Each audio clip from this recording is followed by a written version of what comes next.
We're coming to you today from VA Memorial Stadium in Chillicothe, home to the Chillicothe Paints. Our special guest today is the president of the Chillicothe Paints, speaking of Bryan Wickline. We're going to talk about some of the changes they've made here at VA Memorial Stadium coming up after this from Classic Brands.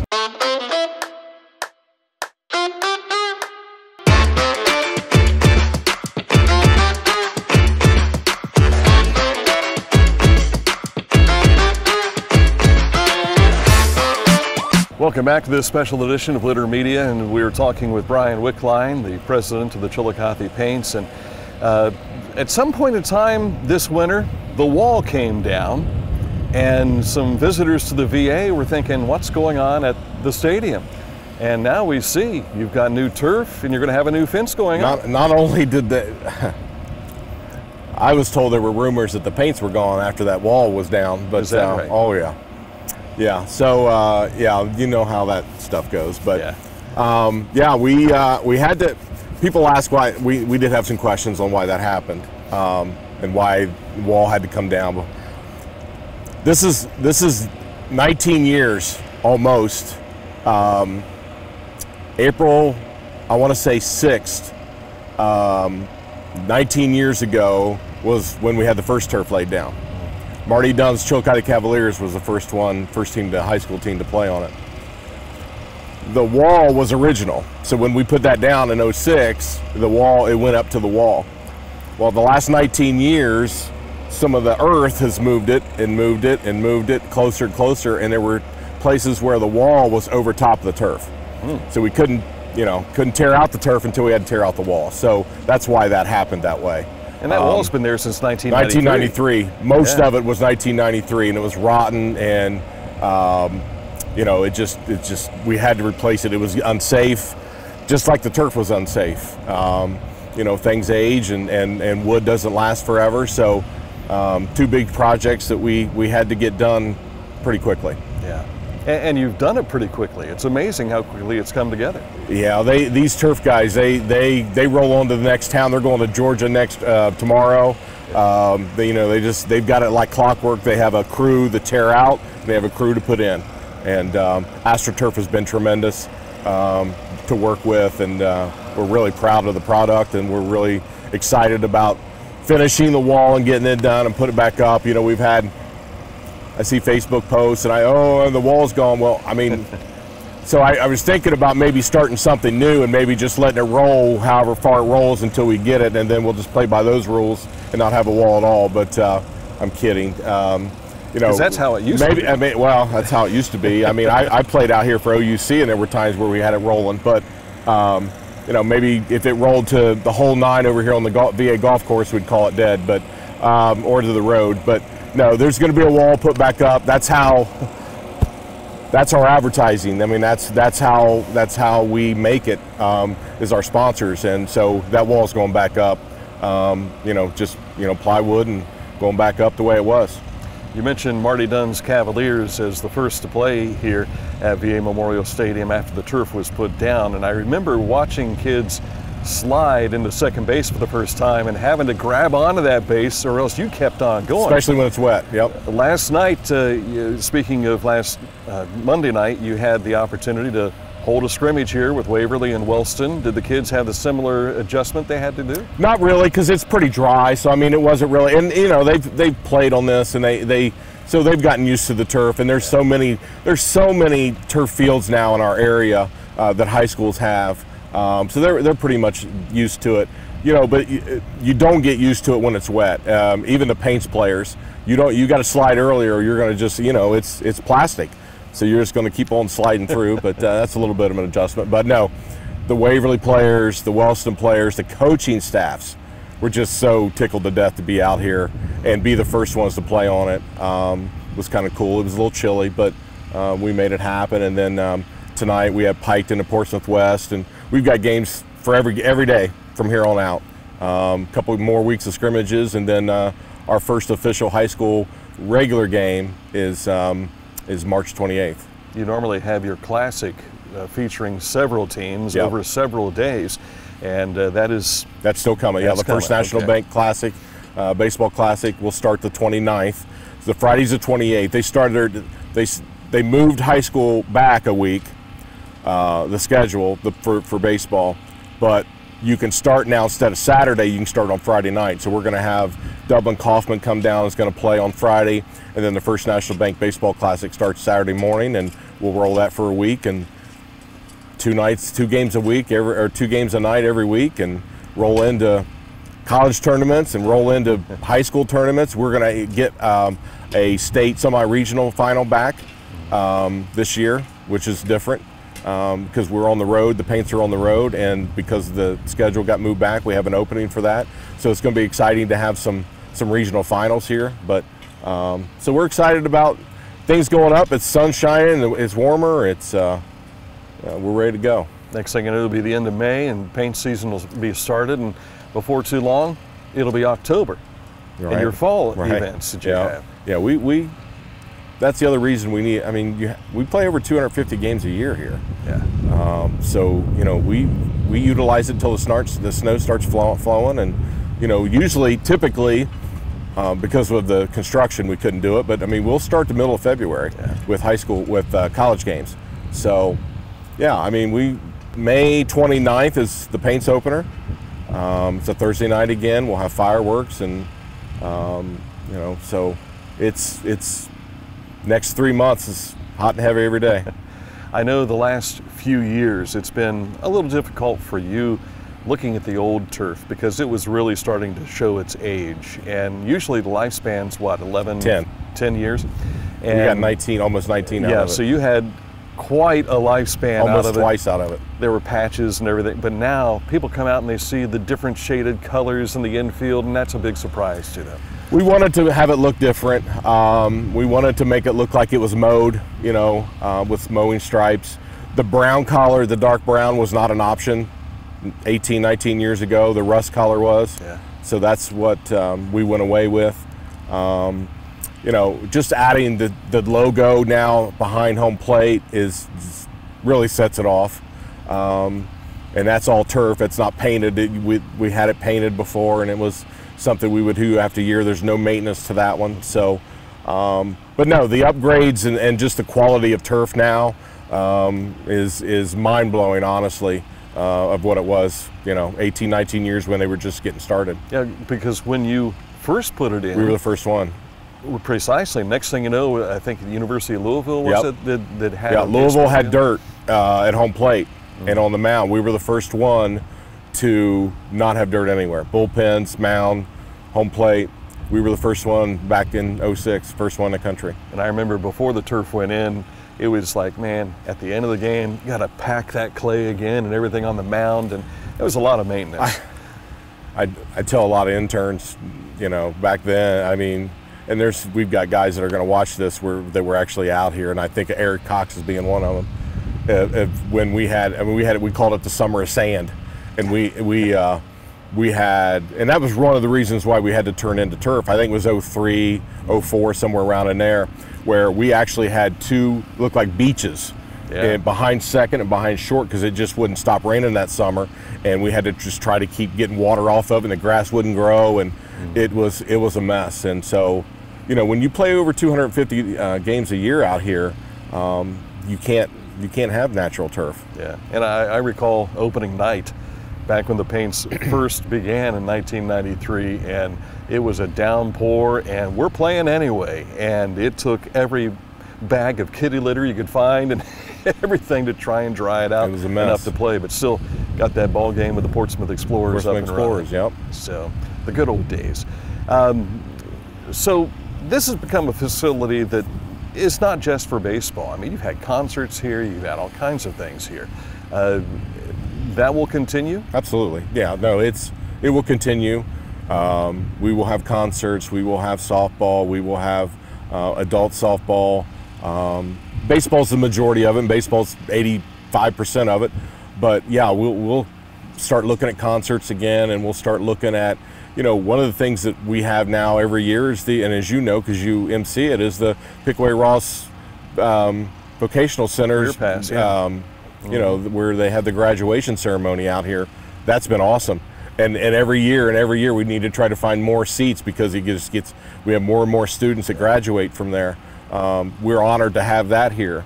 So yeah, no, any and all things that we can host, and we have 3 fireworks shows a year, and you know, we try to get it done here. They're still doing maintenance work here. Before, like you said, they're off to Georgia after this is done, but things will get quiet here after a while, and then it'll be time to have the lights come on again. And with baseball, high school season here, it's just going to keep going and going and going. Yeah, like I said, it's every day now. It's since last night. Now we're going to be out here every day, literally every day, with something going on. Now, of course, Chillicothe Paints are a business, and so you depend upon people to support the paints through ticket sales and advertising, all that kind of stuff. This is quite an expense, and you had some help with this. We did. So the story goes, I call it, Mark Johnson and his wife Kelly are big fans, and they come out, they have season tickets, and Mark is, of course, our state rep, and I called him up after the 2003 season, and I mean the turf was just, I mean, it's unsafe, it was ugly, it was, you know, 2003 or 23? It was 2023, sorry. 23, okay. 2023 I called him, and it was October, and I said, hey Mark, you got some time to talk, I need some help. And I got an idea to run by you, and we talked for a good hour at the Paints office, and I said, you know, is there any way that we can get some help from the state to try to get this done? We need new turf, we need a new outfield wall. There were some other things we talked about that we would like to have, but we had a bit of a wish list, but the turf and the wall were the 2 most important things. And he said, let me work on that, let me see what I can do. And he and State Senator Shane Wilkin worked really hard at trying to get us some money out of the capital budget, and in last year in 2024. And so I got a call, and the other person that was really instrumental in this was our past Ross County Commissioners President, Dwight Garrett. So Dwight and Mark and Shane were trying to figure out if there's any way we can get this done, and we'd asked for more money than we ended up getting, but we got enough money to cover the project. But in June of last year, because this is, you know, so October of 2023, now we're into the paint season of 2024, and we're like, you know, are we going to get this? We're not going to get this. You know, they delay the voting on the budget, and in June we didn't get it. We weren't going to be. They took our line item out, and it wasn't 2 weeks later. Commissioner Garrett called me and said that you know, I think we got it, and so fast forward, now it's August of last year, and now Melody Young, our director of CVB, is involved trying to help us get, you know, go through the paperwork, and because it's a lot to try to get money from the state. It's not just here's the check. Yeah, 100%, and you need another government entity, so we've involved the county, and then, like I said, Melody was instrumental in helping try to, those first meetings of trying to figure out, okay, what do we got to do, and what do we need, and what paperwork do we need, and Dwight was helping, and then Brad Casenza kind of took the ball and rolled with it, and, you know, hit the county administrator, Brad Casenza, I cannot thank enough. This wouldn't have happened if he didn't get involved. The things that he had to do as part of his job through the county to try to get this done, dude, there were times where we were like, what are we doing? Because you're not only talking about the county, you're talking about the state, and you're talking about the VA because we're on federal property. All these 3 things had to mesh, and Brad Casenza was kind of the leader in all that, trying to get everything done, and communicating with me, and hey, can we do this, or can we get that done, or how do we do this? And so Brad Casenza, I can't thank enough. He was the man on all this. But and then the Ross County Commissioners, obviously the current commissioners, have been a big help trying to get this through. And just being, you know, here to help us. And there's one more person, there's 2 more people that I want to, because I want to make sure that I'm thanking everybody. Dan and Ryan Elliott from the maintenance department at Ross County Commissioners, Ross County Maintenance Department. They were helpful in getting the outfield snow fence up and trying to help us out with some labor that we didn't have, has been a big help. So all those people made this happen, and I'm gonna make sure that we recognize them on opening night, and we're gonna have everybody out to throw a first pitch and just make a big deal about how it took a lot of people to make this happen. And I'm very grateful for it, and the Paints are very grateful for it, and hopefully the fans will see the benefit of it. What went through your mind when during the State address came out last week with Governor DeWine? He wraps up all these sports programs and mentions Chillicothe Paints. Well, he owed me that because I gave him a Paints hat the last time he was here in the summer. But no, I mean, 34 years, man. I mean, we've been here 34 years, and it's always nice to be recognized and be, you know, at the highest level of your state government. And they, like I said, they've been helpful, and we couldn't have got it done without the state's budget appropriation. So. But yeah, no, it was cool. I had 3 texts. You were one of them, but I got 3 texts. Matt Bruning was one. But hey, did you hear the governor said the Paints? So it's always cool. It's always cool to be recognized. The strangest thing was I had it playing in the background, and I wasn't really sure what he was talking about. And then he said Chillicothe Paints. I'm like, wait a second. Maybe he saw the rumors that when the wall went down, the Paints were going to go out of business or something. But those were just rumors. No, Chillicothe Paints are here to stay. That segues into another story, and we know that you've had a nice relationship with Dr. Cohen and Cohen Orthopedic, who this past week said we're breaking ground on his facility over by Route 23. It's long been talked about you guys being a part of that expansion. Is that still a possibility? That's a good word. It's still a possibility.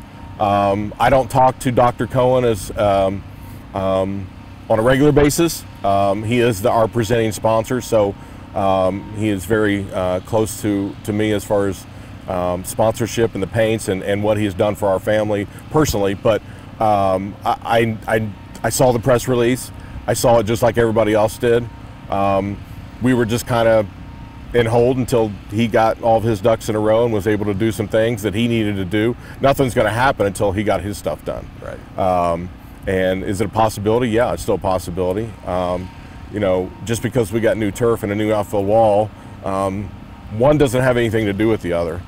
The new stadium and the VA doesn't have. We were going to do both anyway. We were not abandoning this place.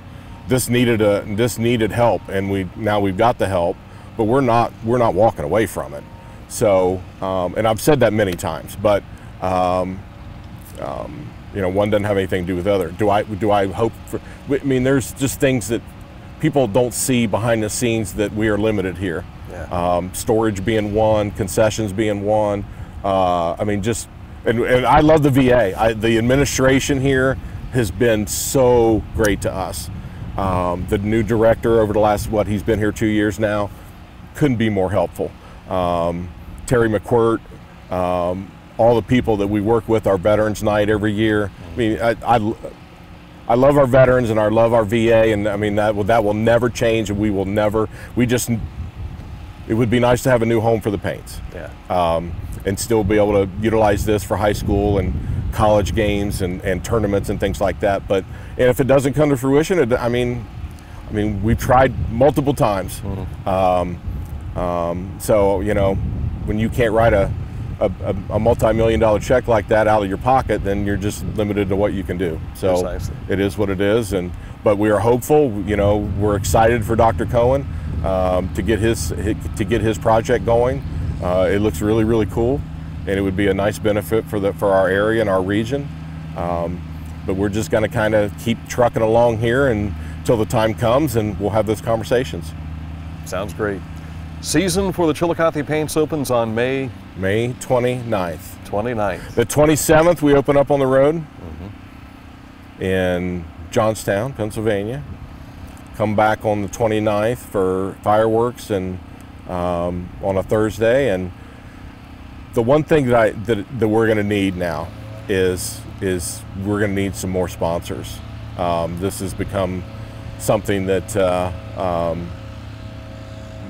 we knew there were going to be some expenses, but now there's kind of some things that I didn't know about that we were going to need to take care of. So with a new outfield wall, it's going to be really cool. We're going to have some spots available. But if anybody is watching this and would love to to support the paints and support what we're trying to do here, just email me at info@chillicothepaints.com, info@chillicothepaints.com.